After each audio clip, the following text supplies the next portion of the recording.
ಮನೆಯಲ್ಲೇ ತಯಾರಿಸಿದ ಅಣಬೆ ಪದಾರ್ಥ ಸೇವಿಸಿ ಒಂದೇ ಕುಟುಂಬದ 10 ಮಂದಿ ಆಸ್ಪತ್ರೆಗೆ ದಾಖಲಾದ ಘಟನೆ ಪುತ್ತೂರು ತಾಲೂಕಿನ ಪಡ್ನೂರು ಗ್ರಾಮದ ಕೊಡಂಗೆ ಎಂಬಲ್ಲಿ ನಡೆದಿದೆ. ಪಡ್ನೂರು ಕೊಡಂಗೆ ಶಾಂತಪ್ಪ ಅವರ ಪುತ್ರ ರಾಘವ ಅವರ ಮನೆಯಲ್ಲಿ ಈ ಘಟನೆ ನಡೆದಿದ್ದು, ರಾಘವ ಅವರ ತಾಯಿ ಹೊನ್ನಮ್ಮ, ಪತ್ನಿ ಲತಾ, ಪುತ್ರಿ ತ್ರಿಷಾ, ಸಹೋದರಿ ಬೇಬಿ, ಭಾವಂದಿರಾದ ದೇವಪ್ಪ, ಕೇಶವ, ರಾಘವ ಅವರ ಸಹೋದರಿಯರ ಮಕ್ಕಳಾದ ಸುದೇಶ್, ಧನುಷ್ ಹಾಗೂ ಅರ್ಚನಾ ಪುತ್ತೂರಿನ ಖಾಸಗಿ ಆಸ್ಪತ್ರೆಗೆ ದಾಖಲಾಗಿದ್ದಾರೆ. ತಮ್ಮ ಮನೆ ಸಮೀಪದಲ್ಲಿ ದೊರೆತ ಅಣಬೆಯನ್ನ ಪದಾರ್ಥ ಮಾಡಿ ಮಧ್ಯಾಹ್ನ ಊಟದಲ್ಲಿ ಸೇವಿಸಿದ್ದಾರೆ. ಊಟವಾದ ಕೆಲ ಸಮಯದ ಬಳಿಕ ಸೇವನೆ ಮಾಡಿದವರೆಲ್ಲ ಆರೋಗ್ಯದಲ್ಲಿ ತೀವ್ರತರದ ಏರುಪೇರು ಉಂಟಾಗಿದ್ದು, ಅವರನ್ನ ಆಸ್ಪತ್ರೆಗೆ ದಾಖಲಿಸಲಾಗಿದೆ.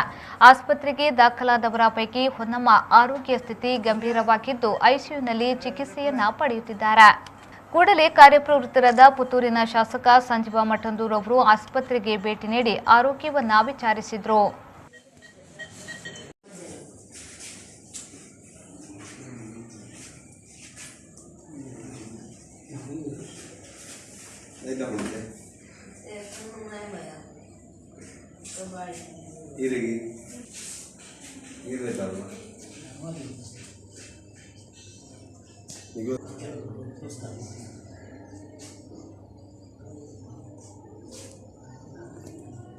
Ahorita se enferma,